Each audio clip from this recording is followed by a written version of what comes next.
Sveiki, mėly tėveliai! Ar žinojote, kad vos kelios minutės skaitimo per dieną gali padaryti stebuklus? Skaitimas tai ne tik pasaka prieš miegą, tai apkabinimas per žodžius. Tai laikas, kai vaikas jaučiasi saugus, svarbus ir mylimas. Kai skaitome vaikams, jų žodynas plečiasi, kalba tampa aiškesnė, o mintys drąsesnės.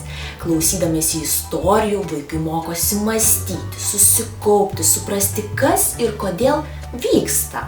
Knygos taip pat moko apie jausmus. Vaikai per veikėjus mokosi atpažinti džiaugsmą, liūdesį, pyktį ar baimę, bei geriau suprasti save ir kitus. O svarbiausia, skaitymas stiprina ryšį. Tai mažas kasdienis ritualas, kuris vaikui reiškia labai daug. Net jeigu vaikas jau pradeda skaityti pats, nepamirškime skaityti kartu. Jūsų balsas, intonacija, bendras juokas prie knygos kuria meilę skaitimui visam gyvenimui. Tad skirkime bent kelias minutės knygai per dieną. Mažos istorijos šiandien, dideli pasiekimai rytoj. Ačiū, kad auginate smalsius ir skaitančius vaikus.